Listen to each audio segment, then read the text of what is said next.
It is midnight in Gotham City. The Riddler's reign of terror is behind us, but the city remains marked by his wrath and dangles on the precipice of the supernatural. Only one man can prevent Gotham from falling into the shadows. This is Batman, Bump in the Night, a fanfiction actual play podcast by Jeff Stormer and Marn Lastname. This is issue 1. It is high noon, and we find ourselves at one of the city's many subway stops. We find ourselves at Giordano Station, and we have introduced a new location. Do you want to talk about how I envision this space to be fucky? I would love to. Because I have a specific pitch for you about like how the subways have gotten fucky that is pulling a detail from one of my favorite comics of all time. I'm rubbing my little hands together. Please tell me everything about it, Jeff. The subways in Grant Morrison's Seven Soldiers are specifically overrun with subway pirates and like runaway pirate crews. And it's never in Seven Soldiers, it's in New York City, and it's never explained why there are subway pirates. They're just out and about. And like, I would like for the detail of the subways to be that like there are subway pirates. I love that so much. I don't love have anything Gotham beyond subway that. Pirates as a concept. But like runaway train cars with subway pirates is like an ongoing threat that exists within the subways of Gotham City. It doesn't actually factor into what's unfolding right now. I just think it's important for us to understand that that's out there. Yeah, I love that. Are there any pirate-themed Batman villains? That's a good question. I can't think of any off the top of my head. Batman pirate villain. So, okay. It turns out, yes. It turns out there is Blackbeard, a pirate-themed villain, a gangster in disguise who takes a yacht hostage until defeated by the Dark Knight. Fascinating. The DC Fandom Wiki is also telling me that there is Captain Fear and Captain Fear 2, who is a pirate who plagues the rivers around Gotham City. I'm throwing this guy into the Miro board just so that we've got him in the here. Original Captain Fear. Captain Fear is a pirate adventurer who sailed the Caribbean Sea in the 18th century. Okay, so not relevant to Batman. That's probably the villain of the pirate, like Batman Pirate. When he was a pirate. Yeah, it says he's an Adventure Comics character. Interesting. Okay, Captain Fear 2 is a modern day pirate. He has sort of a more modern Batman look to him. Captain Fear was last seen sailing off into the Gotham waters. Great. I'm into this. My life has been made better knowing that Captain Fear has sailed off into the sunset. I love that. So we find ourselves in the subway. We find ourselves like in a subway station specifically. It is run down and dilapidated beyond the way that every subway station ever just kind of also looks run down and dilapidated. Yes. And this particular subway station is taped off with police tape. I think it is. I said it was high noon, but I'm almost wondering if this is a case where I'll throw this to you. Do you think it makes more sense that Gordon has called Batman immediately and is meeting like while he's got a second, or is he called his conspiracy theorist friend after in the cover of night? Ooh, I kind of like the thing that we were talking about where Batman is kind of like a last resort for him. So like, I feel like this should be like, it's fucking like 1 o'clock in the morning. Okay. He's like run out of options. Great. Fantastic. So like the flickering of fluorescent lights, everything's got that orangish hue to it. And Batman, you are staring down a gruesome scene, the remnants of a subway collision with a pedestrian. Jim Gordon pacing back and forth, styrofoam coffee cup in his hand, sees Batman and just kind of like it's kind of the same reaction. No matter how long they've been working together, it's kind of the same reaction of like a sinking of the shoulders and a like I know that this is the right decision, but like God, it just feels like it gets weirder and weirder when I have to call this guy on the phone. AKA light up, AKA put on a big floodlight in the back of my van and roll up on this subway station. Yeah, I like the idea that you have to set up the bat signal outside and then like go down into the subway. Yeah. Specifically, what is left of this body? Like, what do we see of Batman? Like, what is the entrance at this moment? Talk me through like the visuals. I think he just like materializes out of the subway tunnel in a way that like maybe he did walk to get here. Maybe he has sort of like some kind of secret tunnel system that he came through. Maybe he parked at one of the other subways and just walked down the tunnel to get the cool entrance.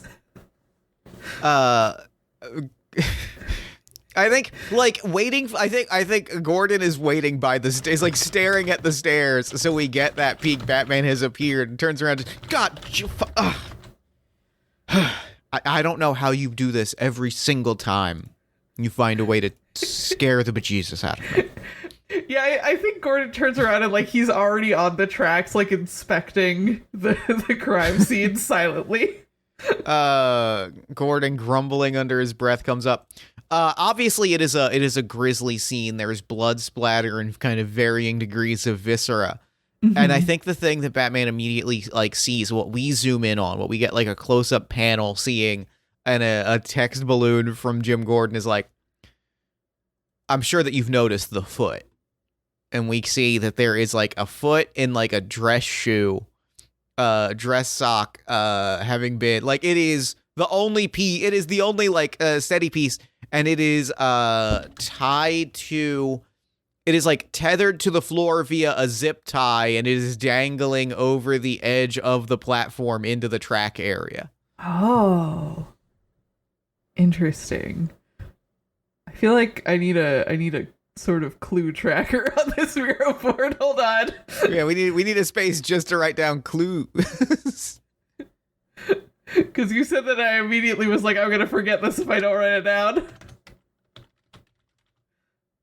Clue tracker, subway murder.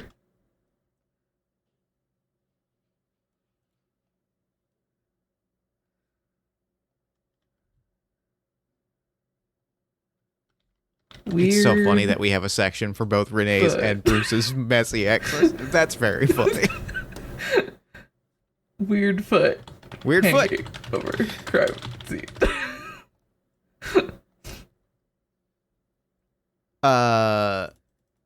Gordon's like, so, initially coroners thought that this was an initially crime scene investigation, coroners all thought this was an accident. Guy slipped, fell onto the tracks, and once I saw the foot, as much as I wish that I hadn't, I started making some connections. This isn't the first time something has happened that on first glance seems random, but on further inspection seems like something was put in place to trip someone or draw someone into a death trap.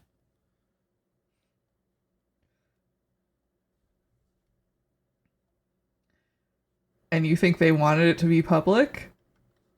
I mean,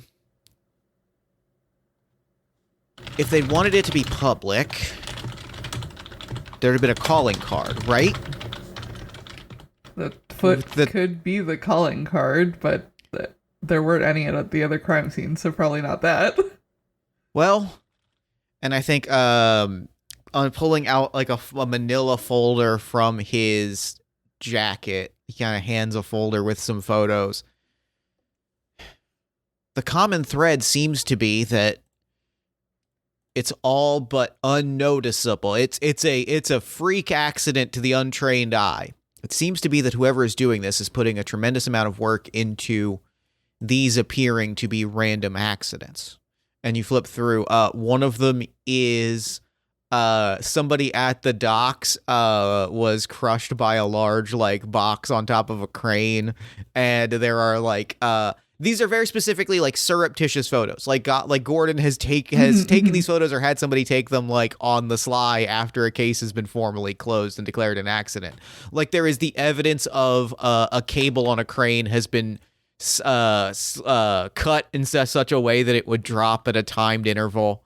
There is and then there is like a third one where, let's say, I think there is a third one where somebody like it's a car accident at a light, but like there's evidence that somebody that like if you open up the box on the timed traffic light, like there was a slight wait to delay a green light ever so slightly so that somebody would be in the intersection at the wrong time. It seems like our calling card is that they want this to appear by all rights like random freak accidents. This is somebody with a tremendous ability to coordinate things, but it does not seem like they are doing this to make a bigger point. This doesn't seem like one of your usual friends or the usual sort that you hang out with.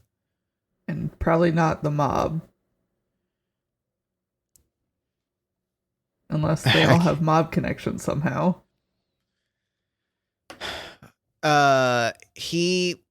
You flip through. There are profiles on the three people. They don't have mob connection. One of them has like low level mob connections. One of them is like one of them was like a bookie for one of the local for the Maroni gang, but like not an especially like high ranking somebody that would have been causing trouble, right? Like they all kind of have varying degrees of rap sheets, varying degrees of crimes, but kind of petty shit. Like it seems like it's, there's varying degrees of crimes, but none of them seem mob associated except for some minor bookie work, but not something that would facilitate a hit squad. Yeah, like I think the logic that Bruce is following here is like if they're comfortable enough to be taking the subway, like they probably haven't like pissed off the Maronis or whatever. Yeah. So that's what I don't know. I mean, it could be three accidents. I could be seeing things. I could be turning into a conspiracy. I mean, I could be turning into you. I don't know how else to put it. But I'm going to ask you, does this seem like something, or am I seeing shadows? It could be something. See, here's why I hate that answer.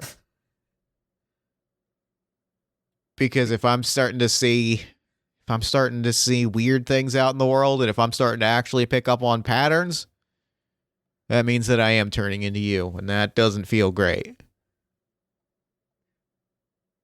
Well, I could tell you it's nothing if it makes you feel better. Just look into it on my own time. No, because I know it's not nothing. You want a coffee? He's got it. He like picks up off the subway floor, sticky on the bottom from blood, a second cup of coffee. Yeah, Bruce takes it. He doesn't give a shit. He'll drink it.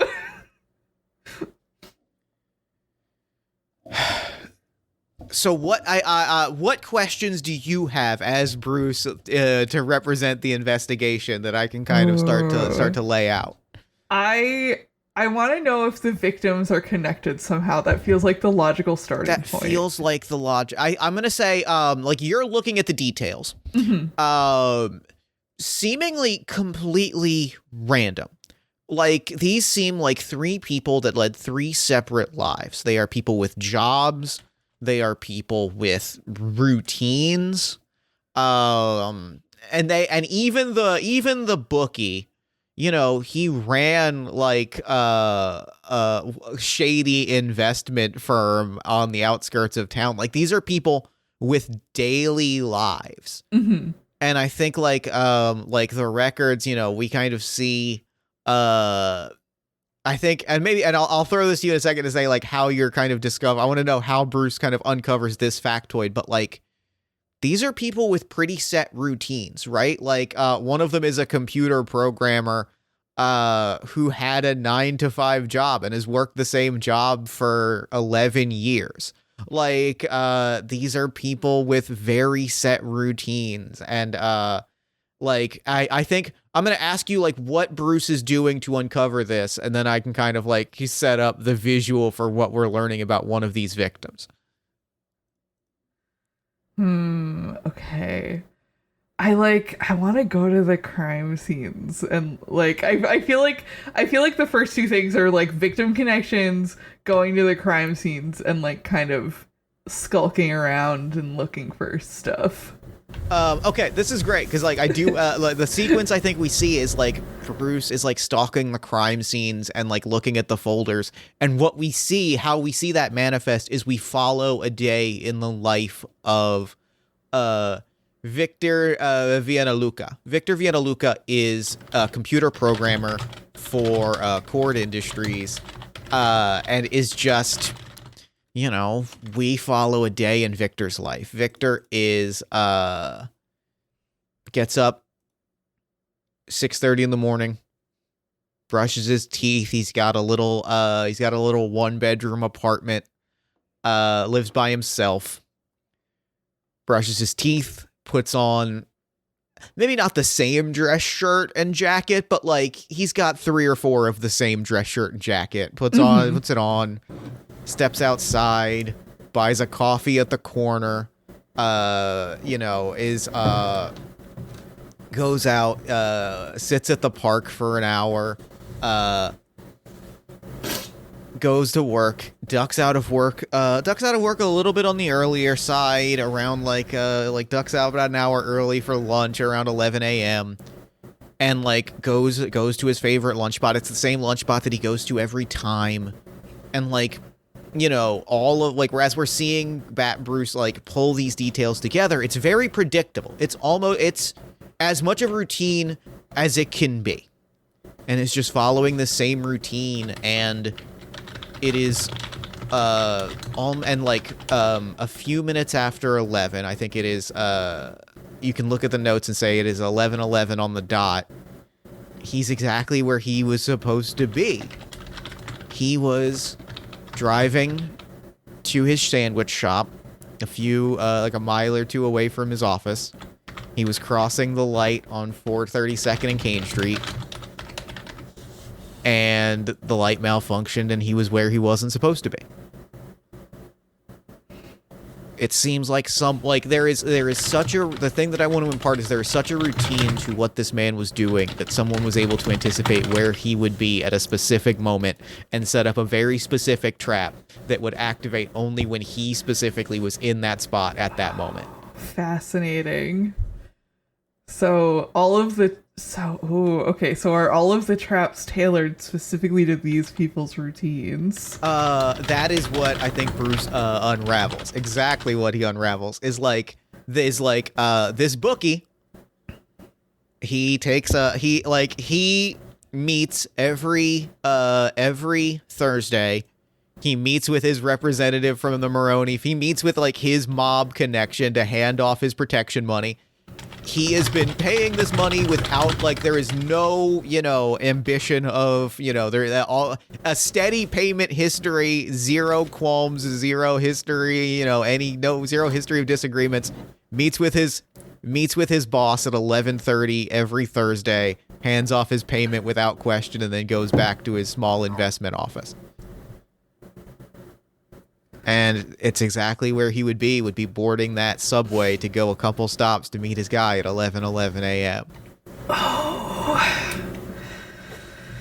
Okay, so that tells me something. But if the victims have nothing in common, then it's really hard to figure out who is going to get killed next. Which I think what does it tell you? It tells me... It tells me, and it tells Bruce, that someone is specifically stalking these people to the point where they know their routines down to the minute, and can interrupt those routines in order to kill them in a way that looks like an accident. And the third person, what did I say? The third person was a dock worker? Yeah. The dock worker. This is, so I think what Bruce unravels in the dock is not necessarily Theodore's routine, but Theo's routine is not as predictable as the others. But what is predictable is the shipping schedule on the boat that had the package on it that it was cut, and like that Theo, like that, so that they would be unloading. That the boat was scheduled to arrive at 11, and so with a few minutes to like settle and get the things in order, that boxes would start being unloaded at 11 a.m. Okay, so they're all happening at 11:11.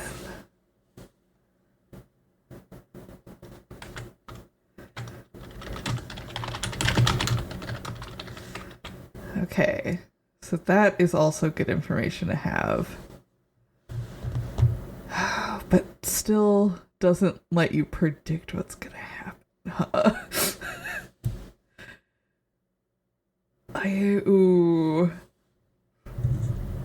I'm thinking if you would take this information to Gordon, because I don't know that he would think this is like enough to take to Gordon.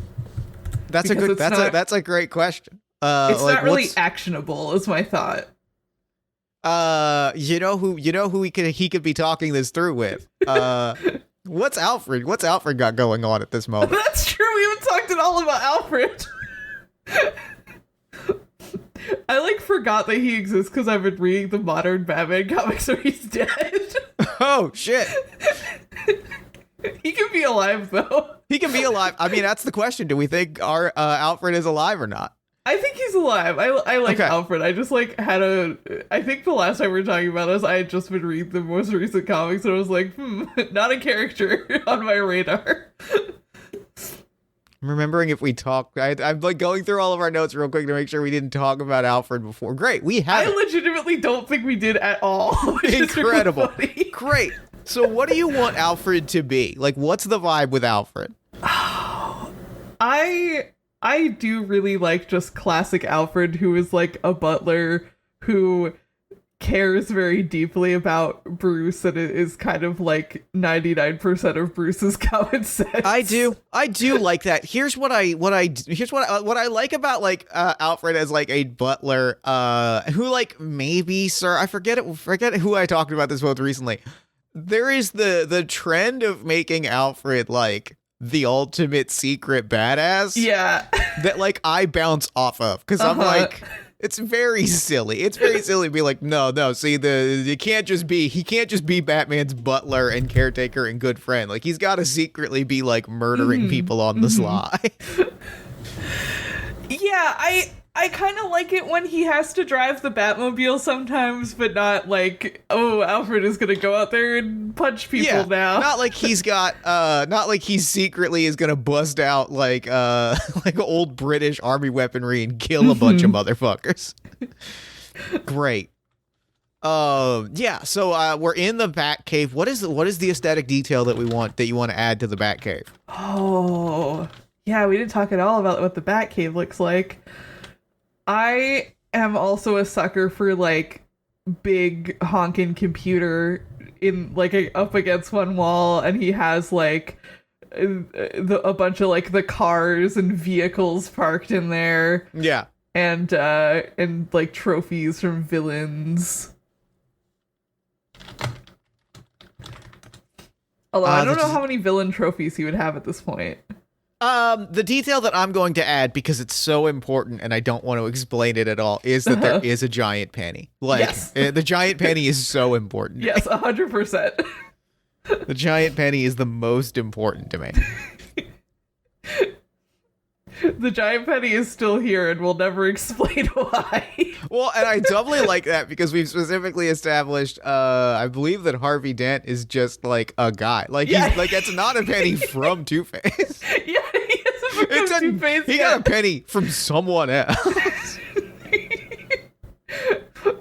It's just the giant penny they gave him when he saved the city for the Riddler. We would like to reward you with this giant penny.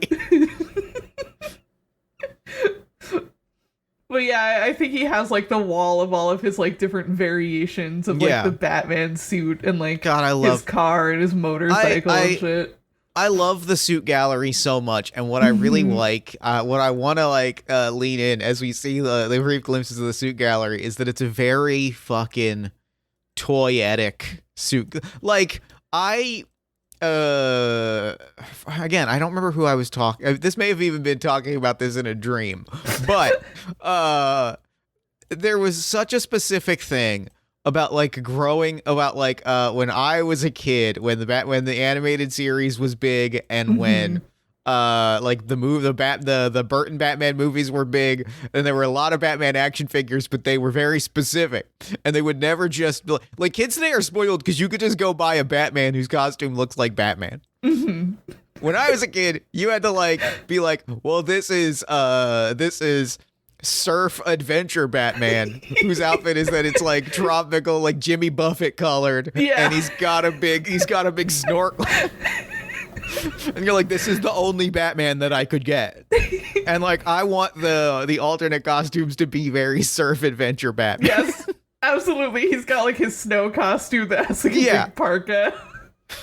That's what stands out to me. And I think to throw in a little color on the relationship, I think that like I want it to be at this moment less that Alfred has like serving anything to Batman, and that like truly Alfred like there are beer bottles scattered around, and like the two of them are cracking beers and like chatting. Yeah, I was gonna say I like the idea that the Batcave looks very lived in. Like there's like workout equipment around and like food, like dinner plates that he hasn't taken up to wash in the kitchen yet. Well, and I like the idea very much that like Bruce is an adult and that Alfred is like that. Like it's not as much that Alfred still works for Bruce if they've like that they have like he has evolved into an adult and they have evolved into just like caring family friends. So it's not as much like I am bringing you things as your employer. It's like we are here having beers because like you are my adopted son and like I care for you, and so like we are having this conversation as peers more than as employer and butler. Yeah, I like when Alfred comes down to the Batcave just to hang out. Yeah, so like it adds a joy to that like lived in element that like Alfred is not here cleaning this space up. Yeah. But I do think there is a moment of there are moments of Alfred being like, you know, this space would be a lot nicer if you just like washed a couple dishes. Alfred will sometimes like take some of the dishes upstairs with him if he's going upstairs anyway, and Bruce is like, you don't have to do that. It's like stop that. You're not my employee anymore. He's like, you won't do it. They won't get done if you don't do them. They're just gonna get moldy down here. You are too important to this city to have you die to mold. So we're sitting around. What questions does Bruce have? Like, well, like I think I want to brainstorm this mystery a little bit.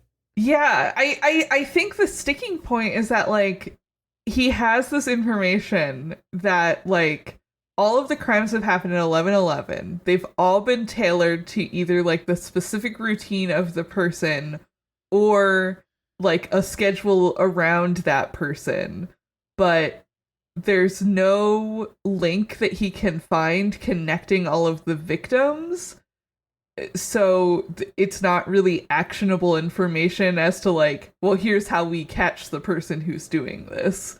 And it's basically impossible because like Gotham is a big city. It's impossible to be like, okay, let's go catch one guy who is stalking like these seemingly random victims very closely. How much time has there been like between the murders? Marn, I'm so excited for you to ask that question. I think what you this is a big realization, I think. This first murder happened today, or like happened like last night. As you're looking at the numbers, the second one happened a little over a week and a half ago. Third one happened a little over 3 weeks ago. Fourth one happened just about a month ago. But like I think like as you map those numbers out, you realize the first one happened tonight. The second one happened 11 days ago. The third one happened 22 days ago. And the fourth like they each go back 11 days at 11:11 a.m. to the second. Okay. So, I mean, that's actionable information because now Bruce knows that he has 11 days to figure this out. We got a ticking clock, baby! Yay! And, okay. I think Alfred's like, so are there any other patterns among what we are seeing? I mean, and the other detail that I want to give you now that you're mapping things out, these all appear like as you map them out, I think as you dig into those details, we lay them out on a map, and they seem to form just enough of the points of a circle where each one like moves along like an 11-degree arc. Like you can see the beginnings of a pattern. But the question is, like, can you follow the pattern? Can you continue and have you gathered all of the data to further extrapolate what that pattern means?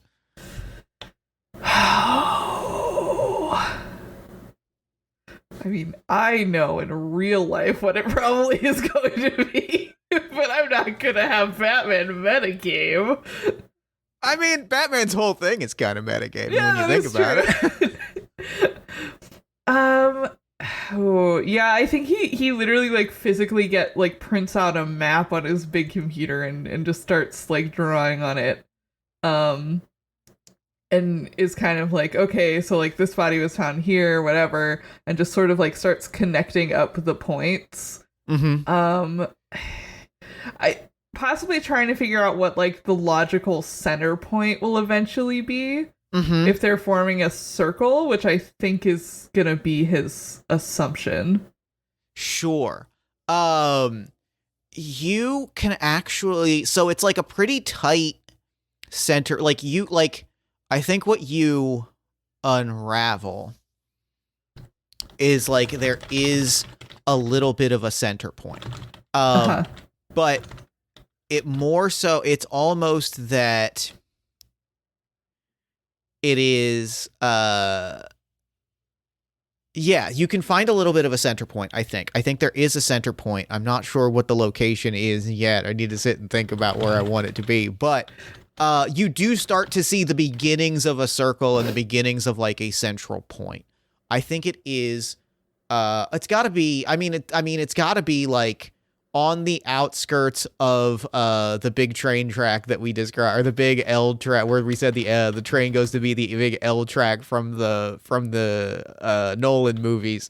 Like it's got to be just like a dingy railroad apartment. Like it is like an apartment building by the railroad tracks. They all seem equidistant from this spot. They all seem, it is the beginnings of a circle all around this apartment complex. Fascinating. Now, okay, are all of the death sites equidistant from each other in the arc? Exactly like with a curvature, exactly equidistant from one another. Okay, so that's information because now it's possible to predict when and where the next murder is going to happen. Which I think is information that has to go to Commissioner Gordon. Sure. Because that is something the GCPD can act on. You really want me to dispatch my guys and put my reputation on the line for the speculation that in 9.5 days at 11:11 a.m. at this at Grant's Boxing Gym in Gotham City, in 9.5 days, something horrible is going to happen and someone is going to die in a random accident.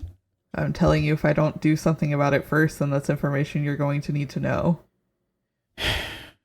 And I intend to do something about it first. You know, every time you come to me with these requests and information, it gets harder and harder for me to accept that you are right, even though your track record is impeccable. You should just start accepting that I'm right. Leaves. Great. Phenomenal. Phenomenal. I want to have I because you went to Gordon, I want to have Gordon point something out and have it get back and decide like how it gets back to you, but I want to follow Gordon for a second. So he sits for a second, he looks at the numbers, he looks at all the data that you've mapped out. And I think talk to me. I think like we see him start to pull through other files and start to look at things and start to like kind of So talk to me about what you're investigating in the meantime before you meet up with Gordon again and he gives you more information. I think that Bruce is going to stake out this boxing gym and figure out who is there at 11:11. Sure. Both in the morning and at night. And just kind of like spend a couple days on that. Absolutely. You get a pretty set, like it's not a very popular boxing gym, right? We see like coming and going, an old guy who is obviously Wildcat, but that we are not naming in this particular issue, right? We get it's a blink and you miss it cameo, but like it's not a very popular gym. Like it's you get a couple like college grads come and go, but there is a guy who is visually very obviously Sylvester Stallone as Rocky. Like we are like the artist is like we're making this Rocky, who like comes at every morning, like is there and basically lives out of this gym, works out there practically like it's his full-time job. But he does step out every day around 11 to like grabs a hot dog and then like comes back in and like walks through the door at 11. Like you notice it as you watch that he walks through the door. Even if he doesn't piece it together, like his daily rhythm is such that at 11 a.m. he seems to be walking in that door every single day. Fascinating. It's just it is a routine that is so ingrained that it just becomes like timeable to the second. Like you notice that like he takes off every like 3 days he takes a day off, but it means that like 11 days from, or like, you know, that he would be here like whatever the day off, like you notice that he has a day off, but like it is predictable. You watch two of them unfold and you're like, oh, he will be here 11 days after the previous murder at 11 a.m. walking through that doorway. Yeah. I also want to say, I think that Bruce is not just like sitting on a rooftop doing this. I think he does go to the gym in disguise. Oh, I love a good Bruce disguise. Bruce disguise is my favorite thing. Absolutely. Because I think he's also like, okay, what in this gym could like Final Destination this guy? Sure. Like the minute that he clocks that it's this guy, he's like, okay, what is it gonna be? What in the gym could Final Destination? There is a large wooden shield, like very sharp on the edges, that was like one, like that, like the gym's boxing team like won at like a citywide or a statewide competition. It's like a big like wooden armor crest that is held right over the door on the opposite side from where Bugsy walks in every day. Like it is directly over the doorway. And it is like the symbol of the city winning, like this boxing team winning some statewide championship. Okay. I think he's also coming in disguise because he's trying to see basically like, is anyone else following this guy? Interesting. that he would be able to tell from like just a street level observation. Nothing he can see from a street level observation. I think I think Batman after interacting with Gordon, you can probably find some like added surveillance-y things because you're a detective and that's the whole vibe, but like not immediately. Okay. Okay, so where do we have our next meeting with Gordon? Ooh. See, I want Bruce to go in and check the shield to see if it's been tampered with. Okay, yeah. The thing that I think he would do next. I think so. Sure enough, you're able to uncover that there have been that like the screws holding it in place have been loosened. And like loosened bit by bit by bit by bit. Not obviously so, but like to someone that is really looking and studying, the screws have been loosened to where it will eventually fall on its own. It is not a thing that is going to be triggered. It is not a thing that is going to be activated. Oh. It is simply that at 11:11 a.m. on the day of the murder, this thing will collapse. Like, it is an engineered accident is the only way to describe it. Okay. You can see the strain is put on the restraints of the shield or of the crest, where like it is just slowly tilting further and further, and on this day at this time it will fall. Someone has specifically arranged this to be an accident. And the fact that like Bruce didn't see anybody doing that means that it was done probably earlier, I would assume. Or sometime when he wasn't there. Yeah. Okay. Well, that's not provably a murder. I mean, it is if you can catch the guy and get him to admit to loosening the screws, but if it just falls on its own eventually, I think that he does take this information to Gordon, because now he's like, okay, I know who is gonna die and what's gonna happen, so just Gordon take the shield down. Gordon leans back. Okay, so we just take the shield down. Great. I mean, that doesn't get us the guy, but it at least slows him down, maybe? I mean... And it's not a guarantee that nothing else will kill someone at 11:11 on that day. And it ain't a guarantee that... Remember how I was saying I don't like that I'm becoming you? Yeah. And he drops another folder. Unsolved case. Unsolved case. We didn't have any leads on this one. It just seemed like free, kind of thing that happens in this city. Maybe a mob hit. Could have been anything.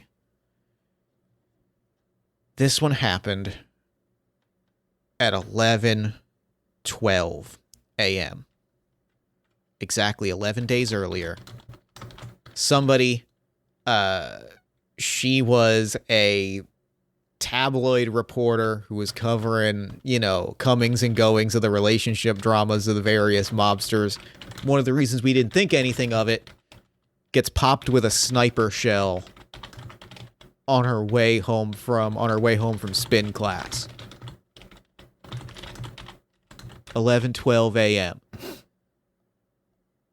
Same deal, same predictable routines. But this one, and by all rights, it doesn't match the MO, except for 11 days, almost exactly 11 minutes. Do we think that this was training for whoever's doing this? Do we think that they got clever? Do we think that they refined their tactics? And I think he lays it out on a map, and it's the exact, previous point on that arc. Oh. So, all the details line up. It's just slightly different and slightly off-timed. Yeah, I think that Bruce doesn't think anything of it until he sees that it lines up with the map, and then he's, intrigued. Because I think at first he's like, well, it seems like mob business, not... Yeah, I love that he can get that initial brush off, and then he goes, but look at this, and he plugs it on a map. Uh-huh. All the MOs fit except for the MO, which tells me that I think this guy's getting smarter and he's getting better, and that it's really important that it be on that time schedule. Why that time frame? 11 clearly means something. If this was the original crime, maybe they're all based on this one. 1111 means something. He sits back, stares at the facts.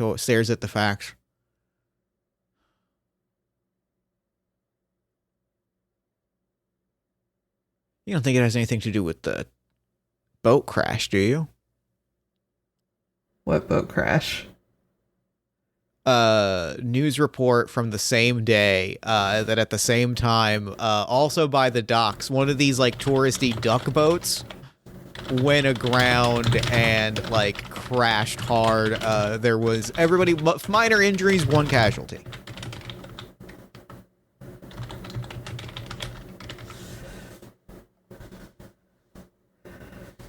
I don't know if a complicated revenge murder plan would be based on a boat crash, but it's something to look into at least.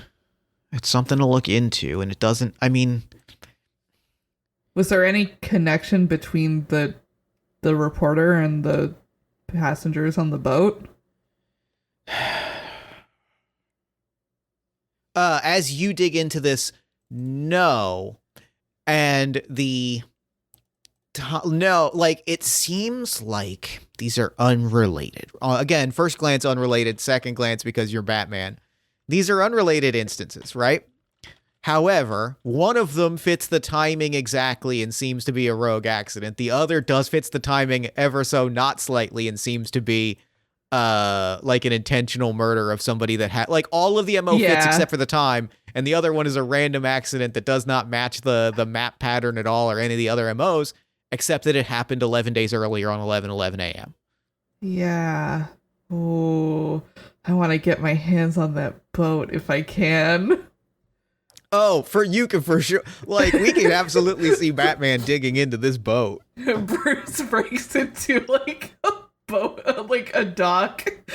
For sure, breaks into it. It's held up on bricks. We see it like dismantled. And like, when you study this boat, the curious thing is there is no evidence of tampering. Like, even to you, knowing what you're looking for and being a detective, this seems like a random. This one seems like a random accident. Okay. Like, yeah, I think that's what he's looking for. Is like, did anyone tamper with this boat, or was it just like? Was it a coincidence? Was it like the inciting incident of this of somebody on the boat is now doing this for some reason? Mm-hmm. This seems pure random accident. Like, this one seems, aside from when it happened, and this being Batman, that means that this being Batman, you know, from being a weirdo who understands that the world is not as it seems. It means something that this happened at 11:11 a.m. Something like, but it does not seem that this was human made. Like, there's no human accident. Okay. Everything else that you've seen here, from the sniper bullet to the death traps, was human made to trigger at 11 a.m. to target someone specific. Okay. But it seems like because something happened at 11:12. So I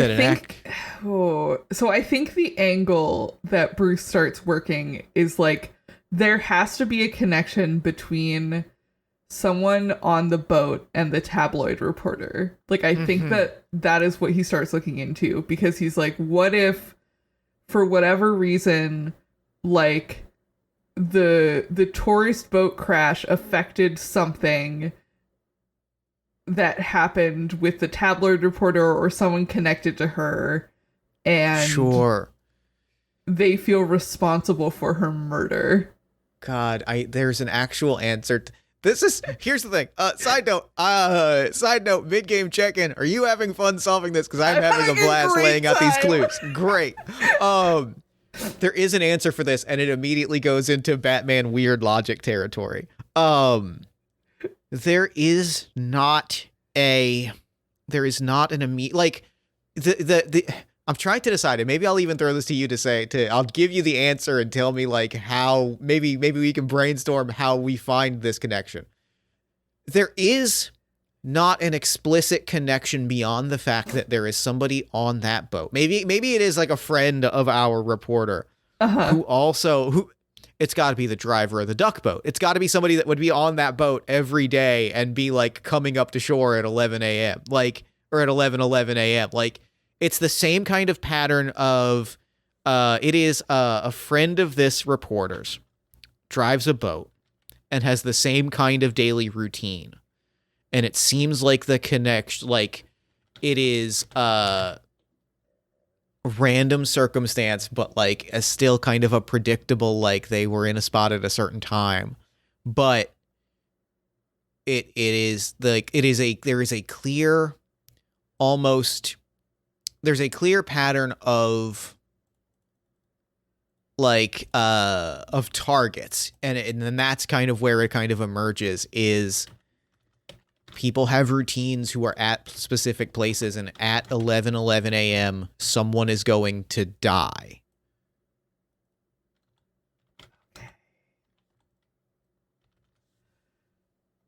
Fascinating. Can I tell you who I think Bruce would talk to you about this? Please. I think he would talk to Harley. Oh my god, he's got to talk to Harley. I get to bust out my Harley voice. Because we said they're friends. Like, I think this is the kind of... we're friends. I think this is the kind of thing that he would be like, hey, isn't this, like, fucked up? Like, have you seen these weird murders? Well, hold on. Does she know that he's Batman? Because that affects their conversation, I feel like. What do we think is the most interesting... I kind of feel like if we're playing it that Gordon doesn't know and that everybody like that, how many people, I think having at least one or two people that know the deal, especially if it's Harley who is working in Arkham with a lot of the Batman villains, like there feels like there's a good connection there. Because we also said that Victor Freeze knows because he helps Bruce with stuff. So I think that's fun. Yeah, I think it's fun if Harley also knows. Yeah, so in that case, he just like comes to find her on like her night shift at Arkham or whatever. We see her playing we see her playing solitaire, so we get a close-up shot of like a Harlequin mask on a playing card on a Joker. It flashes up to Harley. Yeah, this don't make no sense to me. I mean, you know, this is more your world than mine, Bats. I was just hoping maybe you'd see something here that I don't, or agree with me about the weirdness. There's definitely something here. And if I'm taking off my therapist hat and I'm putting on my Batman hat and accepting that the world don't exactly make no sense, maybe it's a decision. Maybe we got to see if anybody else has been killed at 11 a.m. by random circumstance to see if maybe somebody's taken over the job. Because if I'm looking at these patterns and I'm looking at somebody that has set up death traps so that somebody dies in a guilt-free fashion at 11 a.m. every day, that tells me that somebody is not doing it because they want to cause harm, because they would be there to watch it happen, or they would want to have a hand in it. They want to not be around. They don't want to see it happen, right? That does fit with they haven't been stalking their victims on foot. So they're setting up traps so that they don't have to see it happen. They can rest easy with a guilt-free conscience that it was a random accident. But they're engineering these accidents. Because they feel like the accidents need to happen for some reason. They think the accident needs to happen and they need it to be somebody that deserves it. Does it have to be someone who deserves it? The only one with a clear motive is the reporter. She was reporting on the mob. We got 3 people with rap sheets. I mean, they're not exactly, they're not exactly, no, but they're all victimless crimes. They're not exactly the evil. They're not exactly the people that you and I mean, that's insensitive. I apologize. They're not exactly the people that we tend to try and help, but they're certainly people that somebody could justify as deserving it. I mean, even this tabloid reporter, they were publishing gossip stories and not actually trying to make a difference with this mob war. There's a justification here. I don't know if it's a good one, but if somebody was trying to justify themselves that somebody needed to die and they were picking whoever they maybe had dirt on. They would have had to have access to the rap sheets or been wronged personally by some of these people to know. I mean, this is why you're the detective and I'm here picking up what's left.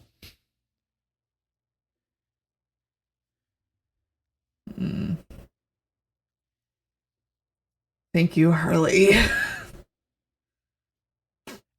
If you're swinging back by the station, can you tell that detective I said hello? She's never responded to my texts. I'll tell her. He's not going to. He's sure not going to do that. He's for sure not going to. He doesn't talk to Montoya.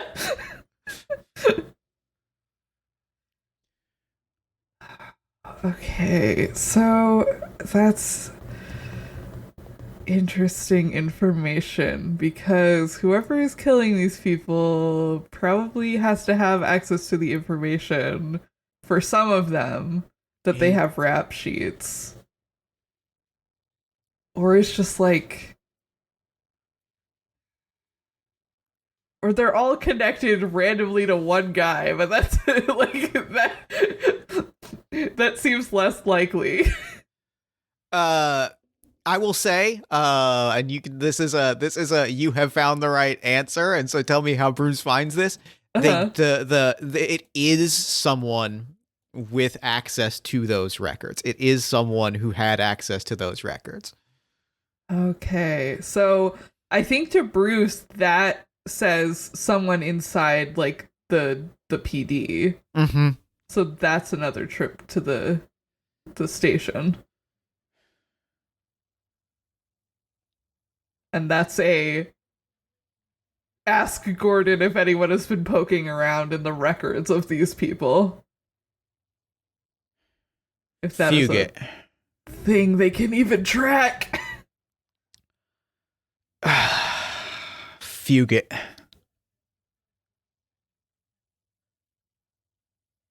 So there is one person. He pauses.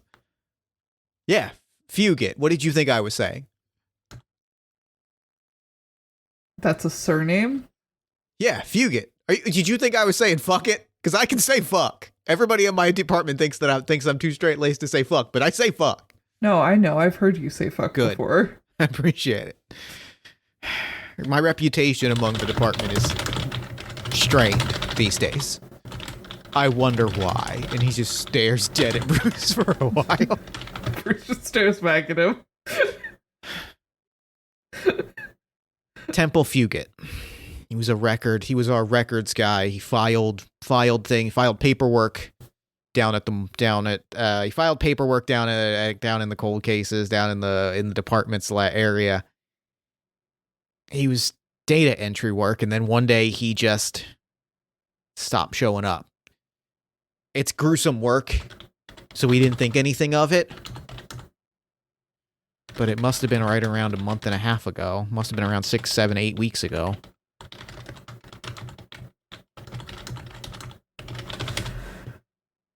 Do you have an address on file for him? Wouldn't you know it?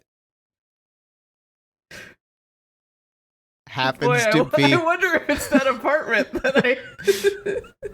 It sure, in fact, is that apartment. that I forgot to investigate.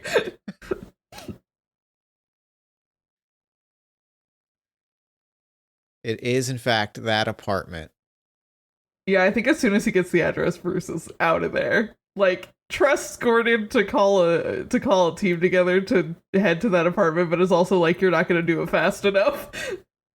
It has been a couple days. I think that like this is now a race to this. It's got to be like we are at the climax, so it's got to be like we are hours, minutes away from 11 a.m. Like we get like there's clocks very prominently featured throughout like Batman racing to this apartment complex, and it's like 10:57 a.m. Like we are watching these minutes tick up.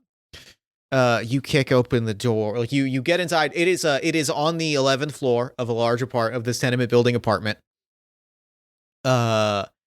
Inside, how is Batman entering? Are you going through the door? Are we going through a window? What are we seeing for Batman's entrance? Oh, kicking down the door. You fucking know it. Kicking down the door.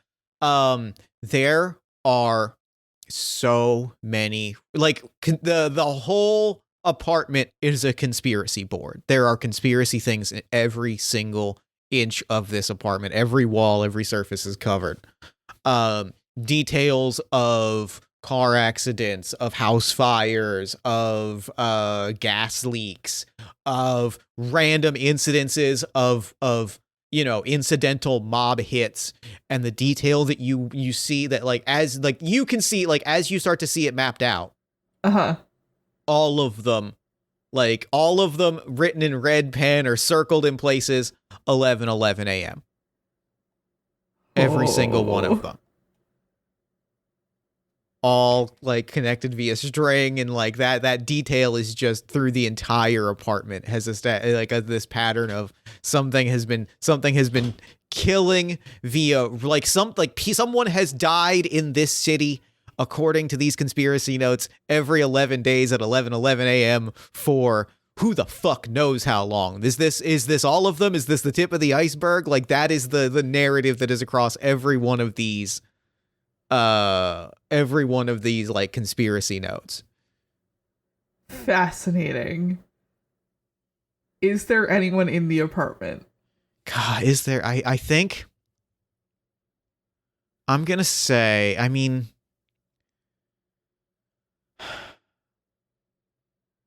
yes, because I want the big confrontation, because I want the ticking clock confrontation. I want the showdown.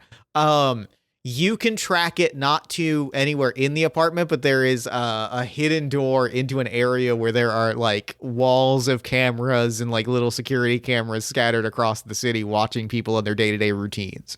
Okay. And inside there's like a scrawny little guy watching these, and like we see a big countdown clock ticking down towards 11 a.m. And we see on a camera that Bugsy is stepping out of the gym to go get his hot dog. We see like he's getting his hot dog right on schedule. Please, just do it. Please just do it. Don't look. And I think like even as Batman makes his entrance, like Fugit is not turning around. Just please. I know you took the money. You took the money to throw the fight. Like you accepted a bribe. I know, like it's you or it's someone innocent. Please just eat the hot dog, walk in the door. Just eat the hot dog and walk in the door. I'm begging you, Bugsy. Hey, that shield got like removed, right?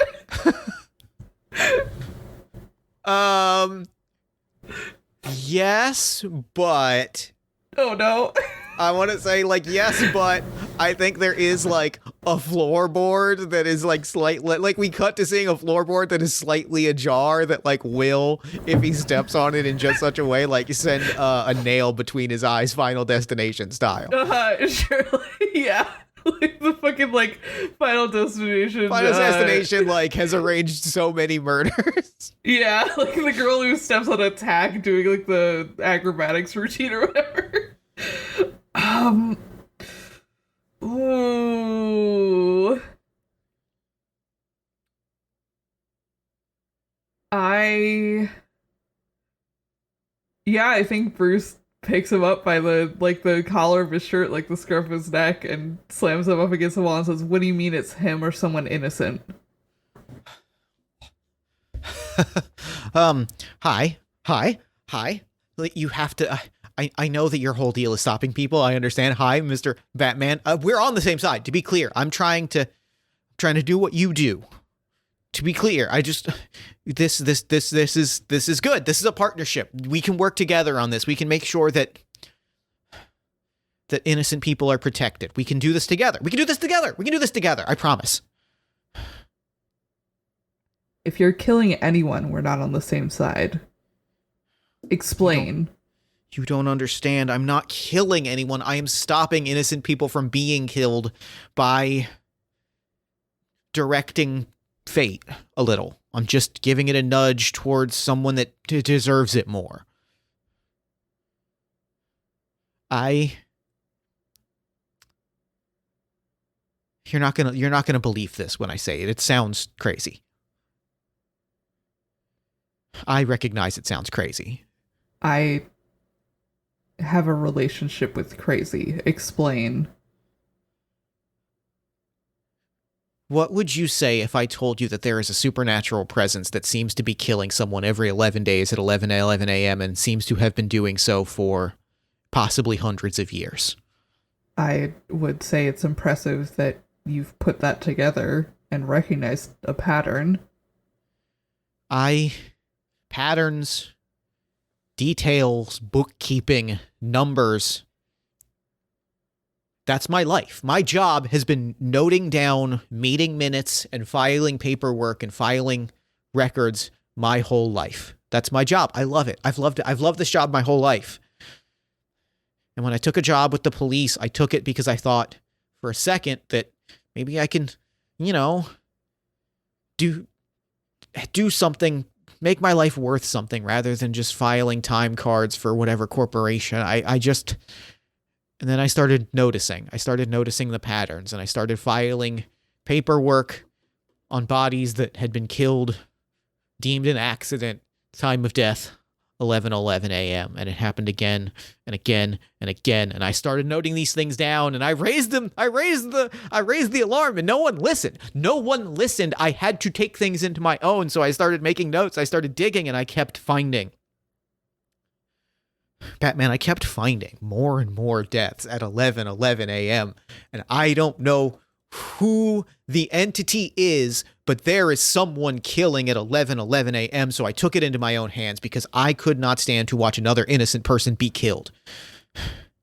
So, and we pan over to see like a half disassembled sniper rifle in the corner of the room. I did my research. I found somebody that had been taking bribes, playing both sides of a mob war for her own gain. And I took a shot. And you know what happened? You were too late. I was too slow. And then I saw, when the paperwork came in, I saw at work that 1 minute earlier, across town, one person had been killed. So I needed to get better. So I started studying people and tracking routines and seeing that if I timed it right and I could get it perfect, that no one else was going to die at 11:11 a.m. That whatever spirit has been cursing the city of Gotham, they seem to listen to me. I could feel them. I could hear them. And so we made a deal. It seems he likes to bargain. And so I struck a bargain that I would ensure that at 11:11 a.m., if as long as I got to pick who it was and that it was someone that I felt deserved it, that I would arrange to do his dirty work for him. I am I am saving people, Batman. Because random people will die if I don't do this. People are dying no matter what you do. And I can't change that. I can only ensure that the right people die. What makes these the right people to you? They're criminals. They've committed crimes. They've done bad things. The people that have died don't necessarily have that truth about them. Why haven't you gone after the Riddler? He's in Arkham. He has a routine. It's set for him.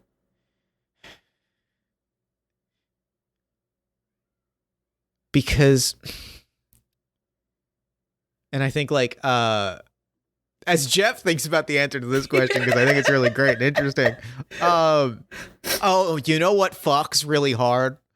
He goes, see for yourself. And I think like gestures towards a folder like marked Enigma.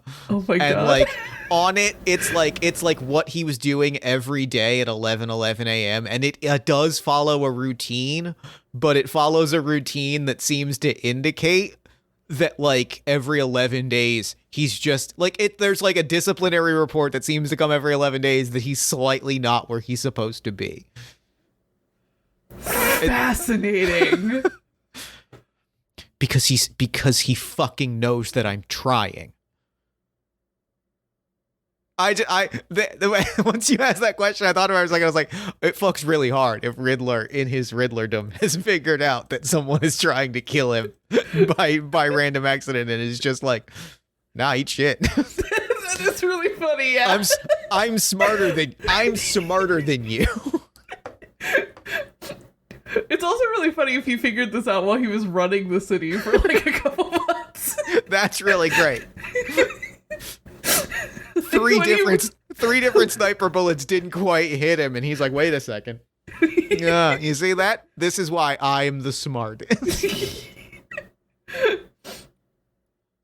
So pick another Arkham patient. You're killing these people because it's easy and you think that they deserve it more than a random civilian.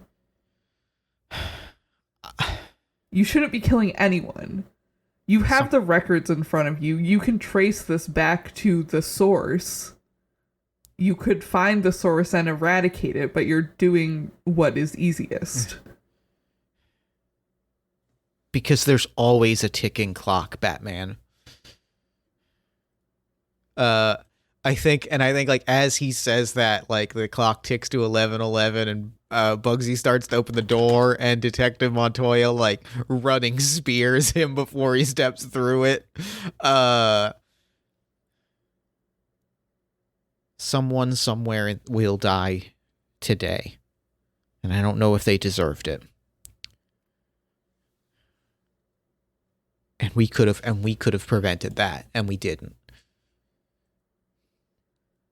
That's on us, Batman. That's on this conversation.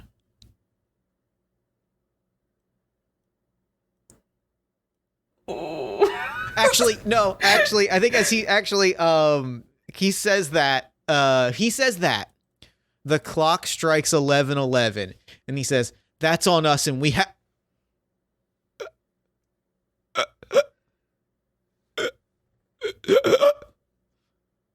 And starts shaking and shivering, and his eyes go black, and ichor starts running down the sides of his face, and he just goes limp. And suddenly the room feels very cold as the clock strikes 11:11. Oh boy.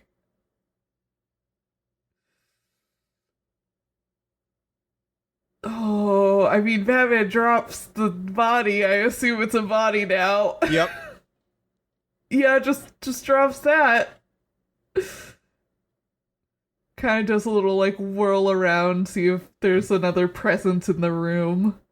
There is undeniably a presence. You don't see anything, but you can certainly feel a presence in the room.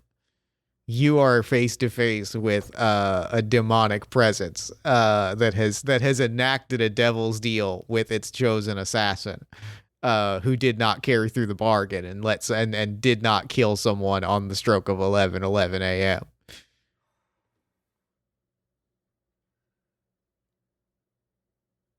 Oh, I hate to say it, but I think Bruce has got to get out of there before the police come. Sure. This doesn't look good for him. Sure. Oh, I think he does like take photographs of everything he can though. For sure. Yeah. You got time for photos before sirens and lights outside. And how, like, here's, I guess, the visual, because I want the showdown between you and the demon. I think that's the end of the issue, right? Is the showdown between the demon, especially because I want to pitch you, Marn. What does Batman? How does Batman stop this particular weird demon, and we can brainstorm this. But like, because that's the only piece of the puzzle I did not solve. Is, I don't know, how do we stop this demon? I think I know. Okay, I have an idea. Great. I want to hear it. Because I want to say, like, where does this meeting between Batman and Demon happen, and when does, like, where and when and how is the summoning ritual take place?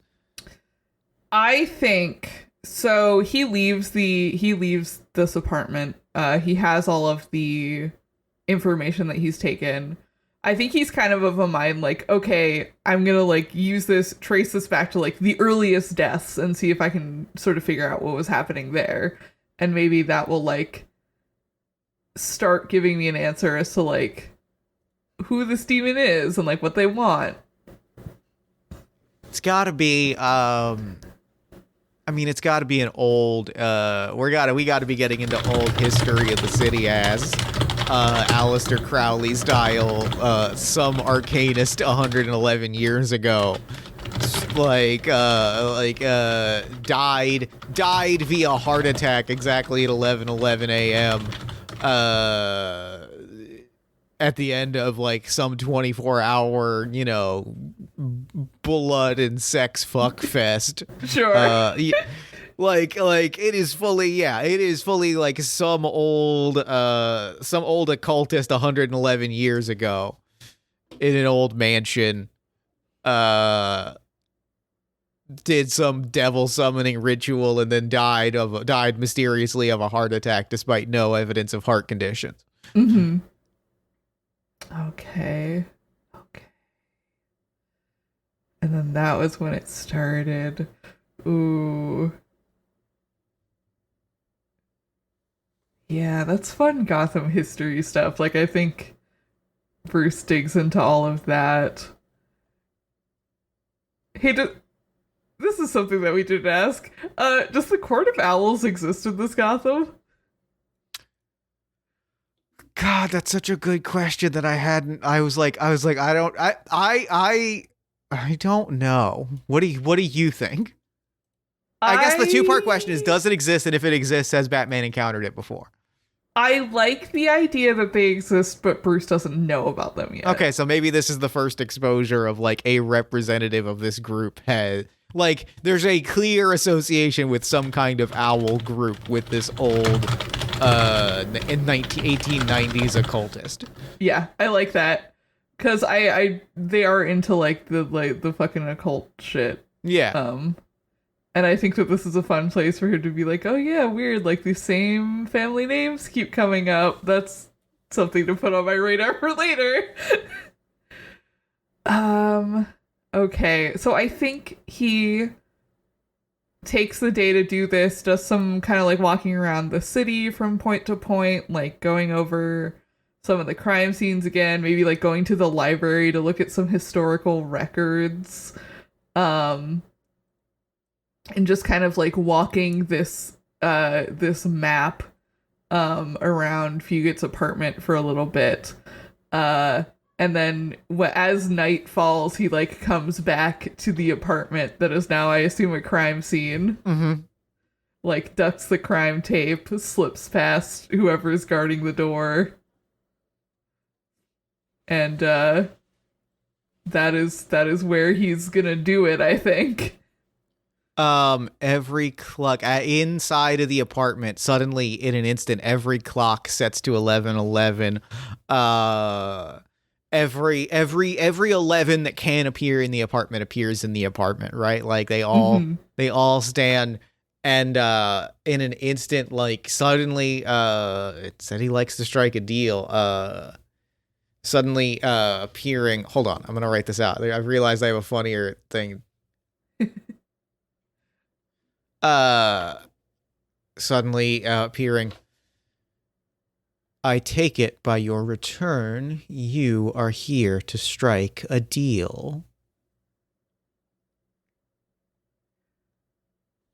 Not here to strike a deal. Here to try to understand what you're doing and see if you understand what you're doing. I am doing as all demons do and following a predictable pattern. I could have told you that for free. We tend to like contracts and arrangements. A deal was made that in 11 days I would kill someone hated by. Let me get a name here. Let me get a. Let's see. Who's the vibe? Oh, I know who I'm going to throw in. I want it to be. It's going to be Alistair, and it's going to be Alistair. That in 11 days, an enemy of noted occultist Alistair Elliot would be killed. In exchange, Alistair, at 11:11 a.m., the day of the summoning, suffered a heart attack and collapsed. A pattern was put into place, and I followed that pattern dutifully for 111 dutiful years.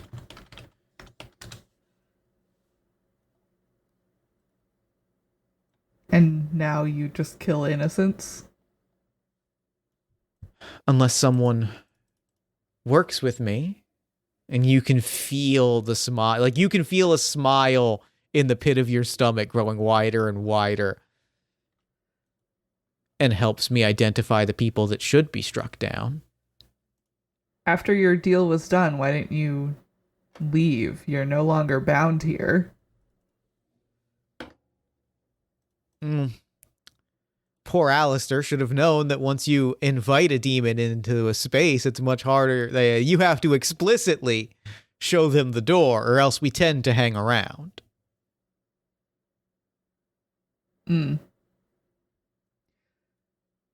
Well, at least until it stops being fun. And it's still fun for you. When you love what you do, you won't work a day in your eternal life.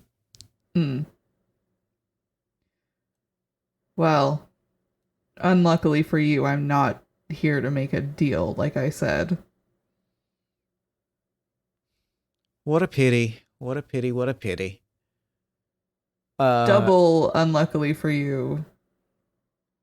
Demons, as you said, have patterns. You like those. What demon doesn't? And there are things that can bind demons. By those patterns. Stony silence.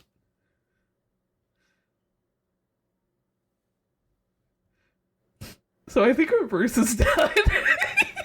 Please tell me what Bruce has done. I think what Bruce has done is in walking the giant clock face that I assume Temple is making around the apartment, he also has made it into a salt circle. So the demon is going to be bound in this tiny circle of Gotham. I think the demon rears back and is like, I'm bored of you, even if it doesn't match a pattern, and like you feel an exertion, but like outside, but like nothing happens. Like trapped inside the salt circle, like nothing occurs. Mm-hmm. What do you mean? No, you can't. This can't be.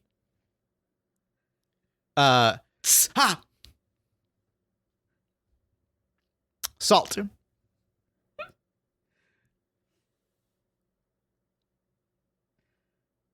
Okay. You're trapped here.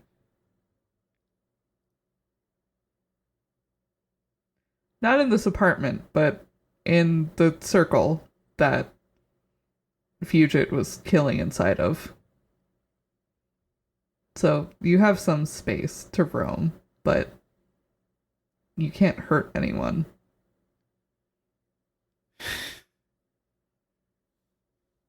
You said it yourself. Demons love a pattern, and the only thing that we love more is a rigged deal.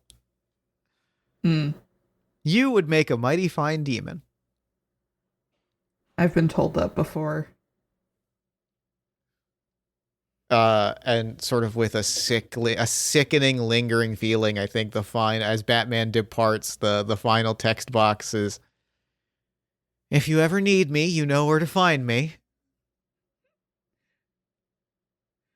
I think to that he says, "You've been here in Gotham for 111 years. I hope now you finally have to start appreciating it."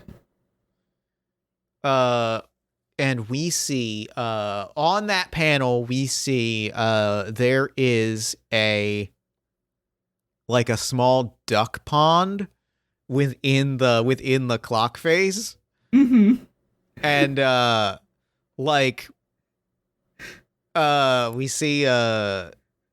we see somebody with like a bag, carrying like a bag of rolls, and they trip, and the bag of rolls like falls open, and some breadcrumbs crumble, and some ducks. And says, "I think that I will." End of issue. Awesome. Yeah. That's it. How are we feeling? Oh, I feel good about it. That was backstory for you, the listener. The first thing I told Bard when we brainstormed this, I was like, I finally landed on a supernatural pitch for the Clock King that I think fucks really hard. Because I was like, it's really important to me that the Clock King just be a guy who is really good at like telling time. And I was like, but how do you make that supernatural? And I was like, what if it's a guy? What if he's Death Note and also also Pi? Like, what if he's Death Note? And what if he happened to realize that there is like a time-based demon, and he's like, well, now I have to kill people, or else the time-based demon will kill people instead. Yeah, that fucking rips. I love that. Oh, this was fun. This rips. This is great. I'm having so much fun with this already. Mar, thank you for playing this with me. I can't wait. I will take on Batman next time if you want to start brainstorming what you want a Batman and supernatural adventure to be. Absolutely. I have ideas. I'm so excited. I'm so excited that Bruce has a new demon friend. The thing I specifically was like, I don't want to, I was like, I know the mystery. I know Batman will solve the mystery. And I was like, and then Batman defeats demon, ? And we'll see where that lands. As soon as I was like, oh yeah, there's a circle around the apartment where the demon is, I was like, well, naturally. Sure. I didn't even piece that together, and I was like, fuck, that's so good. Well, I think that's a wrap. Do we want to do like plugs at the end of this, or do we just end it? I don't remember what we did last time.